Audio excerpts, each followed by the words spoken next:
It's that time of the week again. Slasher Sunday, the best day of the week. Now, it is Witch Week over in Killer Flicks. Witch Week? Witch Week. Yeah, Witch Week. That's the week. So I was like, all right, slasher movie, witches. Now this is going to be spoilers, obviously. If you don't know that by now, where you been? Come on, people. So I was thinking, I was like, oh, wait a minute. And I remembered Monster Man, which is a favorite of mine. I've been wanting to talk about, but I just could never find the right time to do it. But holy shit. You want to talk about a hidden gem. You want to talk about a movie no one ever talks about. Monster Man. Oh my God, this movie is hilarious.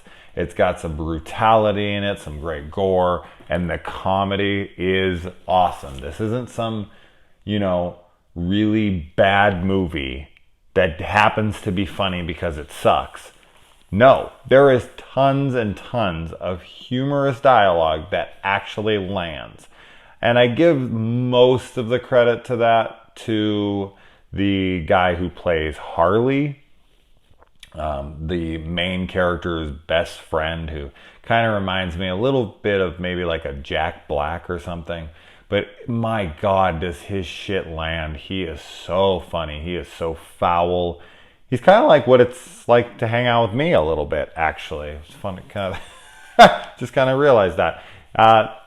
I quote this movie as being Duel, the Steven Spielberg movie, on steroids, with a ton of juvenile humor injected into this. If you guys haven't seen this movie, pick it up, blind buy it. It is hilarious. It is fun as shit. The characters are great. The kills are great. The violence, the gore, all that stuff, especially at the end, is great. I can't say enough good about this movie. I saw this maybe, 5 years ago, and I just fell in love with it.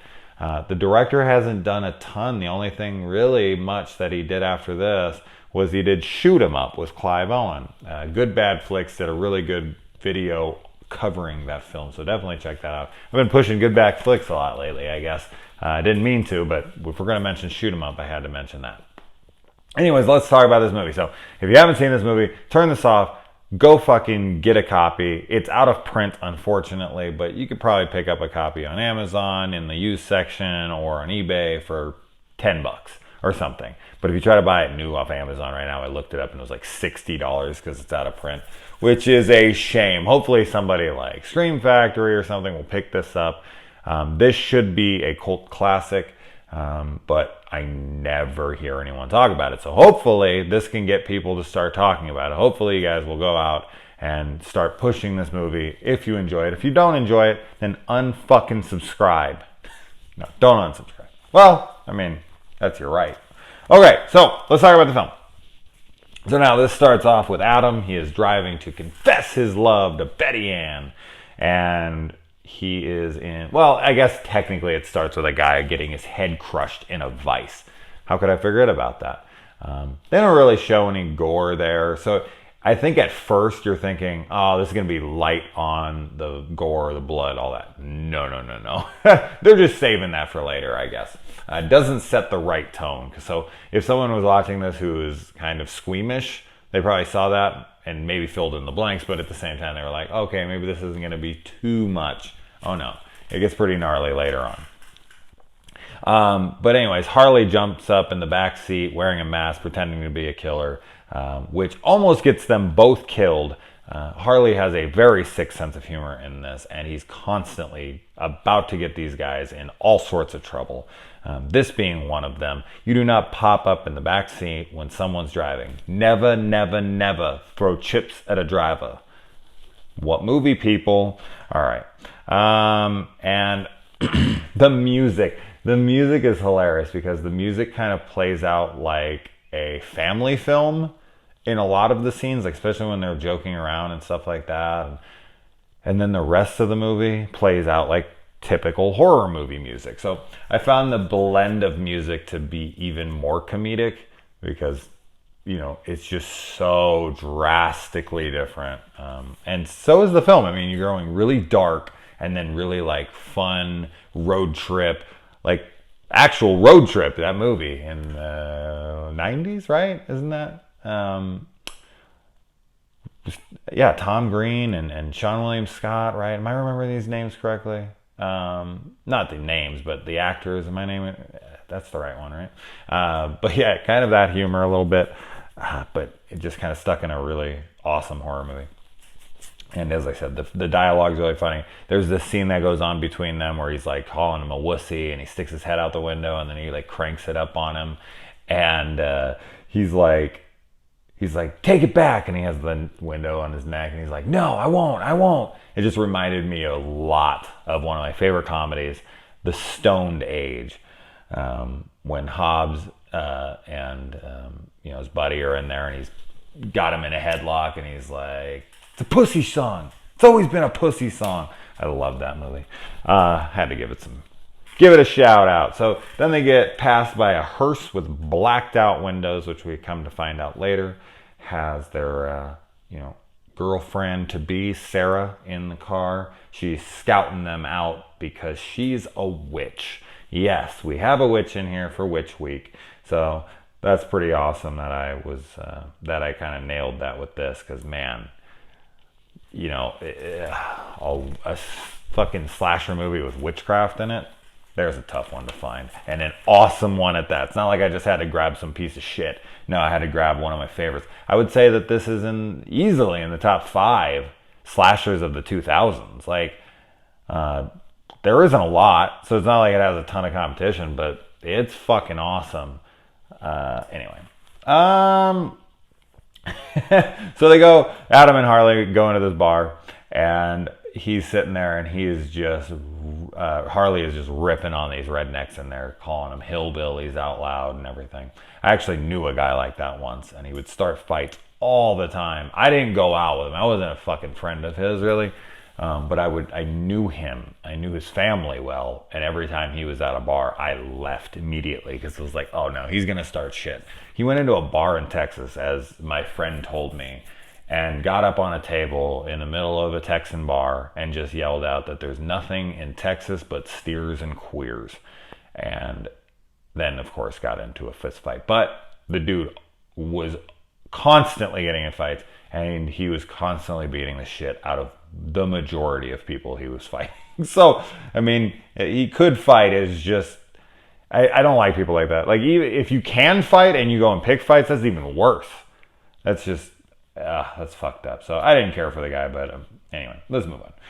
But I love that they're in the bar, and he he has Velcro everything on his body. His wallet, his shoes, his fucking fanny packs, his belt, his pants, his shirt. Everything has Velcro on it, the pockets of his shirt. I was laughing because he's just doing it all like, Rambo style, just all across the freaking screen with all these different cuts to different places on his body where he has Velcro. That scene was cracking me up. Then they're back in the car, they're driving, and he has the freaking monster truck, Monster Man's monster truck, drives up all fast on him. Very Jeepers Creepers. That scene is very, very similar to Jeepers Creepers. But I love when the truck's driving, that like when it goes forward, it lifts up in the front, and then when it slows down, it drops down in the front. So it's kind of, it tilts on its little axis there. It's cool. I like that a lot. Man, my head is itchy, and you're probably hearing all this scratching. I never think it's going to hear it, and then I watch the videos, and it's just like, it's so annoying, but man, yeah. It's hot, guys. It's fucking hot down here, and, I sweat a lot when I'm out, and I was out all day, and shit, I should have took a shower before this, but I didn't, so I'm itchy. Now you grossed out? All right, let's keep it going. I do like that Harley mentions that he's talking about breast implants, and he says that when a chick dies, that years later, inside her coffin, there will just be 2 sacks on her dead corpse. I have talked about this many times before I ever saw this movie. I had always kind of envisioned that in my head and been like, man, they're gonna find our graves in however many years. They're gonna be excavating, and they're gonna be, whoever, aliens or maybe humans of the past who are like, what is this civilization? And they're gonna open it up and be like, what the fuck were they doing to their bodies? What is all this stuff? You're gonna find like pins and all sorts of stuff in people's faces, and that would be interesting, wouldn't it?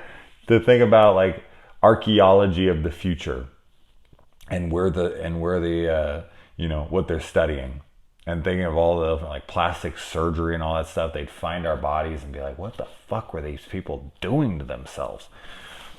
Yeah, that's kind of fun to think about. I never really thought about the whole plastic surgery aspect and them finding our bodies later on, and trying to study our culture, and like, why did these guys make themselves extinct?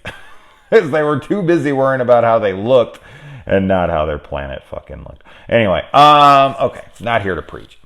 So they run out of gas, and they go and they find this abandoned Winnebago, so they think. And he's like, I'll just suck gas out of the gas tank and spit it into a jar, which would never work in a million years. The gas is way further down than a straw could reach. But he goes in, sticks it in, and he sucks up out of the septic tank. And freaking Adam is sitting right there watching him, knowing what he's doing. And because he's such a prankster, like Harley is on him, he wants to get back at him, and he lets him do this. And I'm sitting there thinking, okay, I understand. And he put his life in danger earlier by doing the backseat thing. But dude, getting that shit, literally shit, in your mouth from God knows where and all that, like, you have any idea how sick he could get? Fuck, he could die from that. You probably should have warned him, but he finds that funny later on. That's great. He's like, you got me, man. But yeah, he seriously could have fucking done something. And then I love that there's a pentagram from the tire tracks, which actually plays into the movie later, because there has to be like six things to get in preparation for her to be able to transfer the body over to her brother. But at first it was just a really cool shot of like, oh yeah, this guy drove his truck in this perfect circle and then did all these lines. Man, that must have been tough to do just on set. And then the hitchhiker. Ooh, Jesus Christ. Sarah, the hot-ass hitchhiker here. They're driving by, and he's yelling shit out at the window at her because he's like, no, I can't stop. I got to get to Betty Ann right now. The friend, God, Harley's so fucking funny, man. And so they stop to go to the bathroom, and we find out that Adam comes prepared to everything because he has a fucking like coverall. You got like not coveralls, those are over your body, but like galoshes, like kind of like covering galoshes for his feet. And he also has spray that he brings for a toilet. Reminds me of the Hamptons in Tiny Toons, How I Spent My Summer Vacation, when they pull over to the rest stop and they completely disinfect the entire place in suds all throughout the door. Come on, people. Anyone a Tiny Toons fan? Anyone loves How I Spent My Summer Vacation growing up? Oh my God, fun game. It's seriously... it's one of my favorite comedies when I was a kid, and I watched it so much. And I recently watched it again, have it on DVD, and it still holds up. It's hilarious. So if you ever see that at the store and you like Tiny Toons, you never saw the movie, do check it out. It is very funny. It still holds up. Anyway, keep on track. No Tiny Toons. Definitely didn't think I'd be talking about Tiny Toons on here. And so So he's in the bathroom, he sees a glory hole, meet me on Friday at 3 o'clock, he stuffs some toilet paper in there, tries to come out, the monster truck pulls up, monster guy comes out, gets into the bathroom, he's pinned in there, he's screaming, he's freaking scared out of his mind. And so Harley sees, after he wakes up, he notices that the monster truck is behind him. So what does he do? What is his big, brilliant plan? He walks over, climbs up, one of his clogs falls off on the ladder and sticks in the thing, but then when it cuts back, he has both his shoes on, so that was a fuck up. But he gets up there and he pisses inside the truck cab. Not that this guy would seem to care. The way he looks, He definitely doesn't seem to give a shit about his cleanliness, but I thought that was hilarious that his decision is to just go piss in the truck. And then, so they go and they find a hotel and they're sleeping, and Adam wakes up and he's hearing, "I'm going to get you," all quiet in his sleep, and he's freaking out, and he looks over and his friend is saying, "I'm going to get you," in his sleep, and it's a sex dream. He's like, "I'm going to get you, I'm going to fuck you." And I thought that was so funny and so good. Then Adam falls back asleep, and when he wakes up, he has his hand inside a cat, in a dead cat that they pick up off the side of the road in the beginning of the movie. His hand is inside the cat, so he freaks out, throws it up in the air, it lands on his friend, and his friend is still asleep having a sex dream, grabs the cat, feels it, because it's slit down the middle, and it's hairy, and his friend is like petting it like a pussy. And then he's bringing it closer to his face to lick it like a vagina. And it's opening up and it looks like a pussy on the screen. It looks like a hairy pussy coming out his face. And his friend can't even do anything. He's like Laurie Strode in Halloween 2. And she's trying to call out for Dr. Loomis when he's about to walk into the hospital. He's like, he can't do it. He can't do it. And his friend starts licking the fucking cat's open wound. Fucking faux pussy. It's so funny. It's such a, that's such a fucking fantastically written scene. It's so funny. It's so out there. It's so wrong. It's so gross. And it works so damn well because those guys can sell it, because they went there, because they showed it the right way, because it's such a fucking funny scene. It's a scene like that that makes me upset that this movie isn't known better. This movie should be known better. It really deserves so much more credit.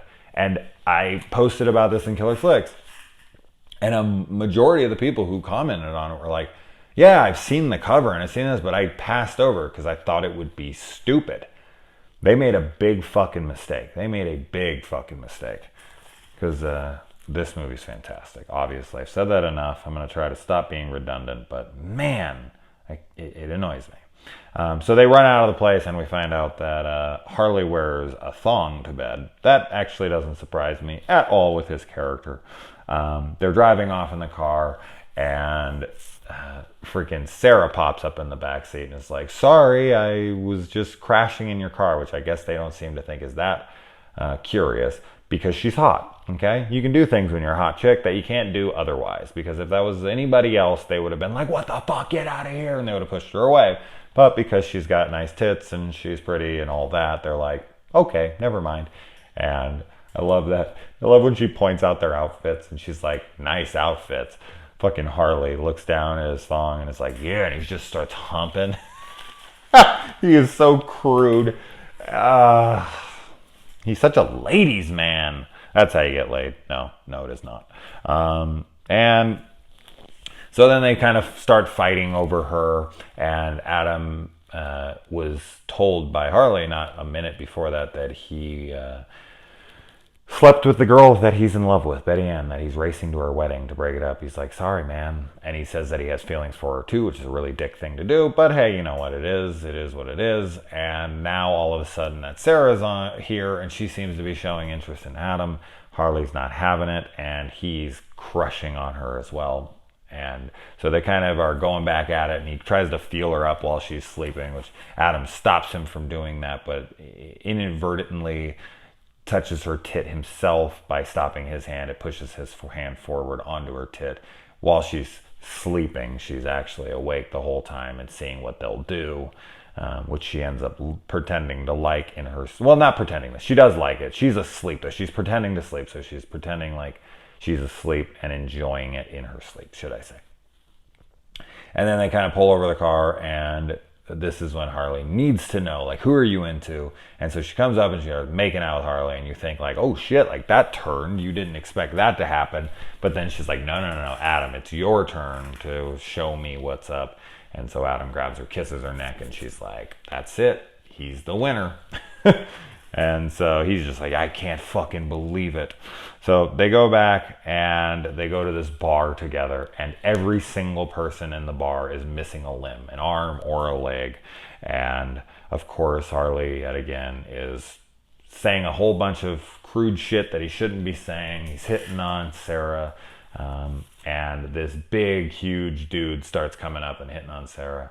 And Adam tries to stick up for her, but no, of course, that guy shoves him down, whatever. And Sarah kicks his ass in the balls after pretending like she's about to do karate. I thought that was actually a pretty clever move. A little sleight of hand right there. And then I love how Harley walks up while the guy's on the ground from, he's on his knees from getting kicked in the balls. He pops him in the face, just gives him a real cheap shot. He didn't say shit when he was in his face. And then she takes Adam back to the room and seduces him and fucks him and starts doing Yoda quotes while she's having sex with him. You can definitely tell this was written by a guy.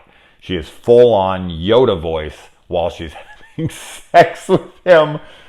The only thing I do not like about this scene, and of course it's the actress's right to do whatever she wants, and I'm not gonna be like, what the hell? But it's like, come on, man, what a tit tease. She is in this very revealing bra the entire time. She's in a sex scene. She's taking off her clothes and no boobies. The only downside of this movie is that we do not get to see Sarah naked. Outside of that, this movie's pretty much flawless.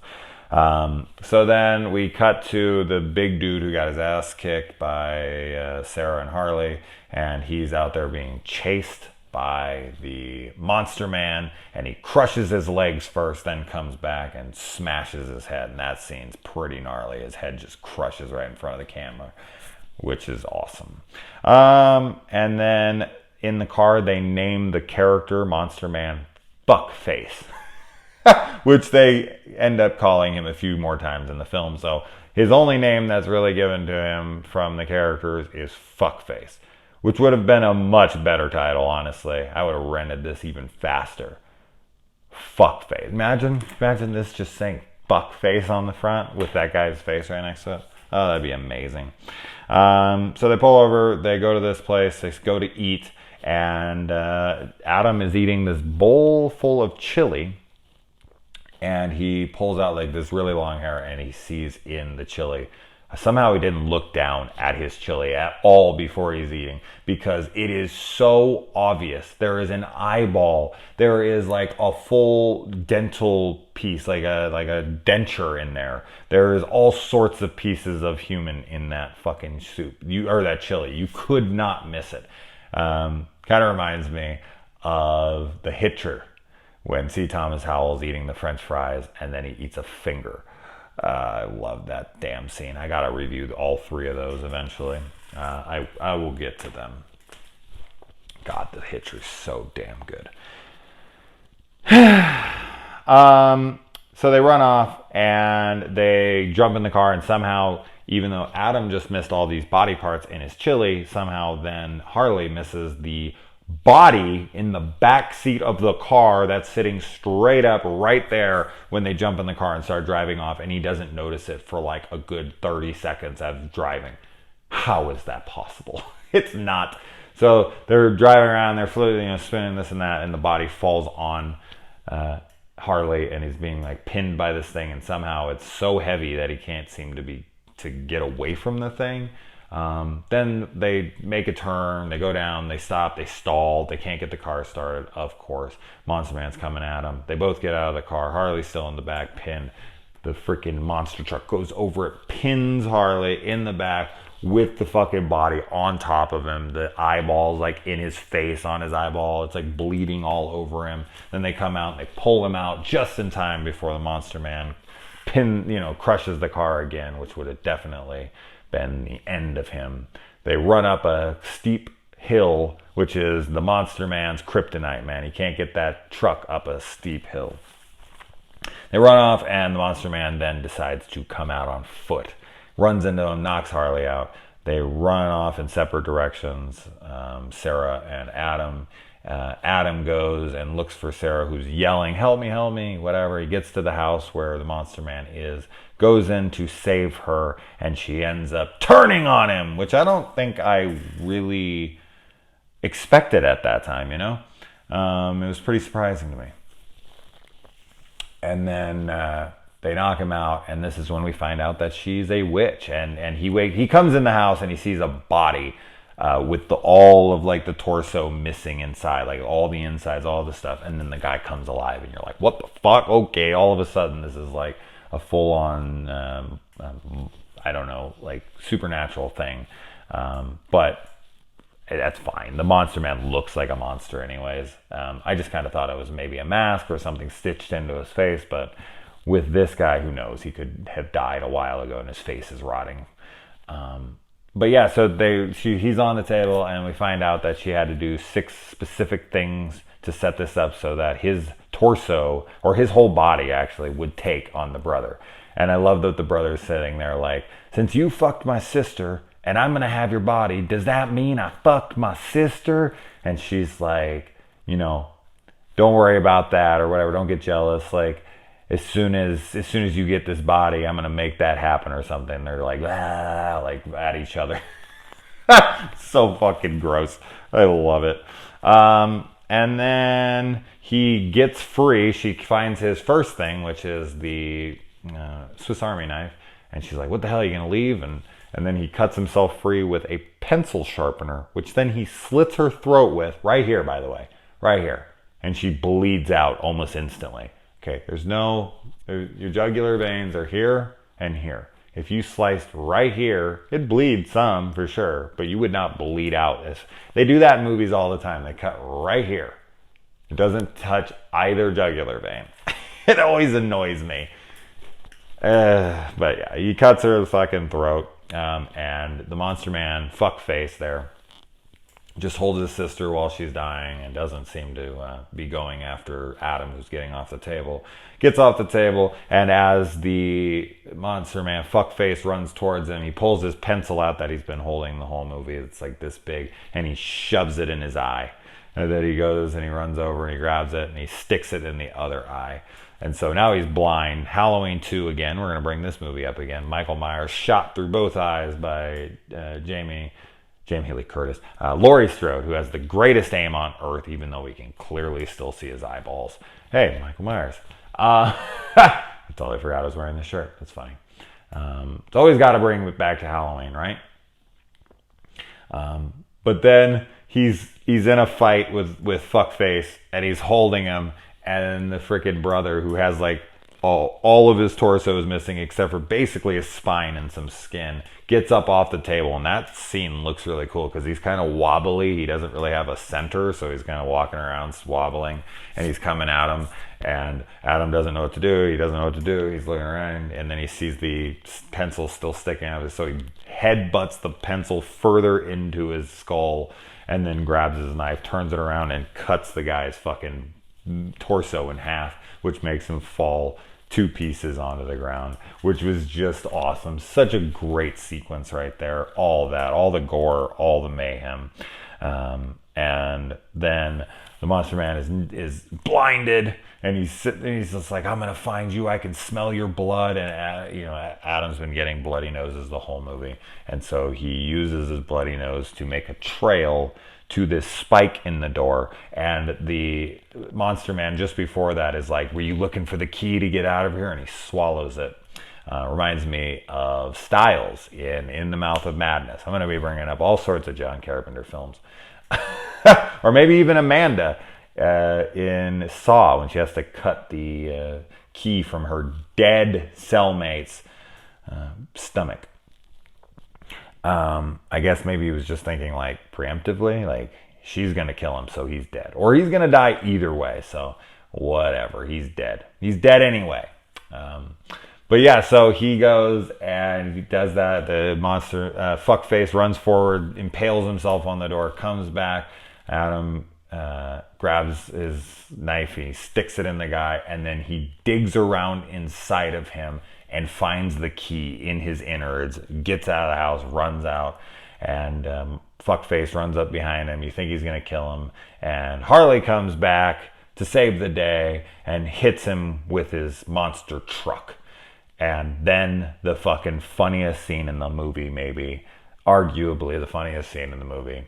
Adam decides to jump up in the truck and drive back and forth, or well, I guess back and forth, there you go, back and forth, over the Monster Man. It is pure nighttime when he starts, and it is full daytime by the time he stops, and it is, the body is just pure fucking ground beef by this point. And Harley's just like, I think you got him, and he's laughing, and he's just enjoying himself. And so they jump up, and he has the little hood ornament from earlier, or not hood ornament, sorry, the antenna ball, like the Jack, like remember the Jack antenna ball that used to come from Jack in the Box? I don't know if they still do that or not. I haven't had fast food in years. But he pops it on the front of the truck, and they both drive off together in a truck that is probably responsible for tons and tons of murders. But they drive off on it, and then we pan over, and the Monster Man only has lips left in any of this, and it's talking, and it's saying, you can't kill me, you can't kill me. And then it goes credits, but then it comes back, and the dude who's cut in half is still laying there, and he's like, no, it can't be the end. I was gonna fuck my sister. What am I gonna do now? And he looks down, he doesn't have a dick, and then credits. How amazing. Fucking A, man. Okay, so hopefully if you haven't seen this movie and you sat through this anyways, I have convinced you to see this, but I hope you didn't, because although this might be one of those things where you're like, convince me. If you're not convinced by now, if you didn't fucking die over all the things I say, like, oh my god, how have I never seen this movie, get on it. But of course, this movie isn't for everybody. Every movie has its audience, and every movie has people who aren't going to like it, and this is going to be too juvenile, it's going to be too stupid for some people, but for those awesome people out there, get on it. As I said, it's out of print, but it's totally worth picking up for whatever. So there you go, guys. Slasher Sunday, another one in the books. I'm curious on how many Slasher Sundays I've done now. I started this a while back, so I'd say, fuck, dude, like 35 or so. So it's been a while. It's been a while. No more scratching. Sorry. All right, guys.